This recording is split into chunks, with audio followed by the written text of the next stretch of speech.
அனைவருக்கும் வணக்கம். நாங்கள் நாவில் வச்ச உடனே கரையக்கூடிய ஒரு ஸ்வீட் உண்டு கார்ன்ஃப்ளவர் வச்சு செய்வோம். நாங்கள் அது எப்படி செய்கிறேன்னு பார்ப்போம் வாங்க. அதுக்காக நான் முதல் சீனி காய்ச்சறதுக்கு ஏற்ற மாதிரி ஒரு பாத்திரம் ஒன்று எடுத்து கழுவி வச்சுருக்கிறேன். அதுக்குள்ள நான் 4 கப் சீனி சேர்க்குறேன். நீங்கள் எந்த பாத்திரத்தால் அளக்குறீங்களோ அதே எல்லாத்துக்கும் பயன்படுத்திக்கொள்ளுங்க. நான் இப்படி ஒரு சின்ன கப் ஒன்று வச்சுருக்கேன், அதால் 4 கப் சீனி சேர்க்குறேன். அதுக்கு 2 கப் அதே கப்பால் 2 கப் தண்ணி சேர்த்து சீனிப்பாக காய்ச்ச போகிறேன்.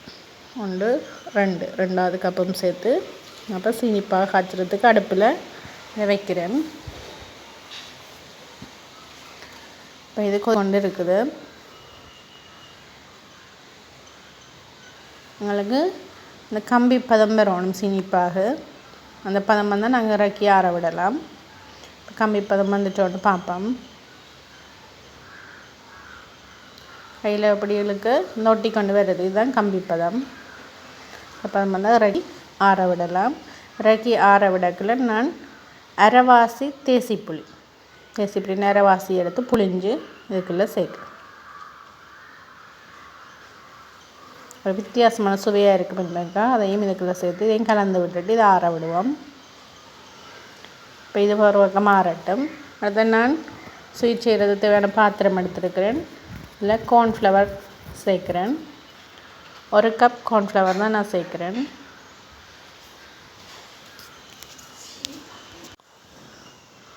இப்போ நான் அந்த கப்பால் சீனி எடுத்து அதே கப்பெல்லாம் கார்ன்ஃப்ளவர் 1 கப் எடுத்து நான் இப்போ தண்ணி சேர்க்குறேன். அதே கப்பாலேயே 3 கப் தண்ணி சேர்க்க போகிறேன். அதுக்குள்ள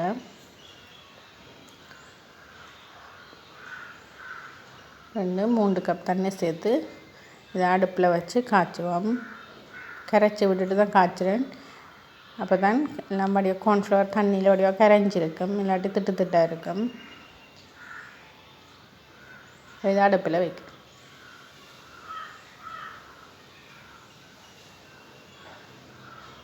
கார்ன்ஃப்ளவர் படக்கன்னு இறுகிடும்.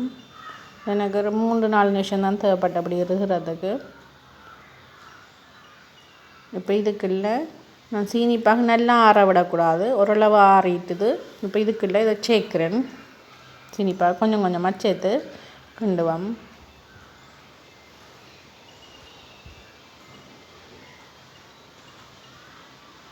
மீதி சீனிப்பானி முழுப்பையும் இதுக்குள்ளே சேர்க்குறேன்.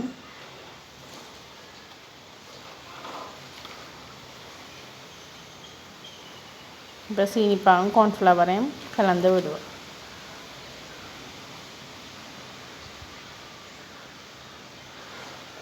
நாவில் வச்ச உடனே கரையக்கூடிய மாதிரி மஸ்கட்டை விட டேஸ்டியான ஒரு இது.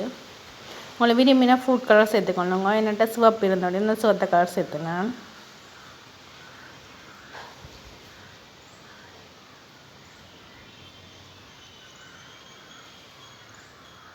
இப்போ என்ன பாருங்கள், நல்லா இறுகி வந்துட்டுது. இப்போ நான் இதை ஒரு பாத்திரத்துக்கு எண்ணெய் பூசி வச்சுருந்தேன். நான் அதுக்குள்ளே இதை மாற்றேன்.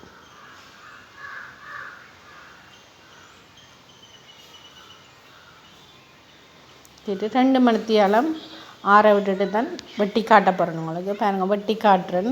வெட்ட முன்னா பாத்திரத்துலேருந்து கார்ன்ஃப்ளவர் பூசின தட்டுக்குள்ளேயே இதை இறக்க போகிறேன். நான் கார்ன்ஃப்ளவர் பூசி தான் எல்லாம் செய்கிறேன். ஏன்னா இல்லாட்டி அதில் ஒட்டும் என்பதுக்காக. இப்போ பாருங்கள், அந்த ஸ்வீட்லேயும் கார்ன்ஃப்ளவர் தடவிட்டு தான் வெட்ட போகிறேன், இல்லாட்டி கத்தியில் ஒட்டிகிட்டு இருக்கும். நான் உங்களை வெட்டியும் காட்டுறேன். பாருங்கள்,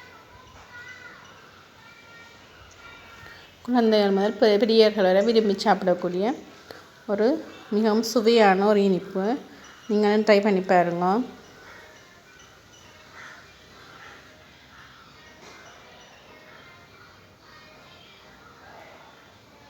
பாருங்கள், அப்படி வெட்டி காட்டுறேன். பெரிய செலவும் இல்லை. கார்ன்ஃப்ளவர் நான் கொஞ்சம் தான் சேர்த்துறேன். ஆனால் இவ்வளோ துண்டுகள் வருதுன்றதையும் பாருங்கள், வெட்டி காட்டுறேன். பாருங்கள், நிறைய துண்டுகளும் வருது.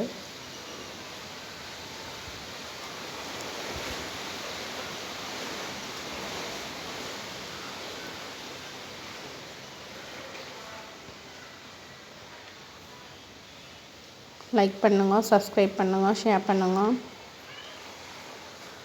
ஒரு மாதிரி ட்ரை பண்ணி பாருங்கள்.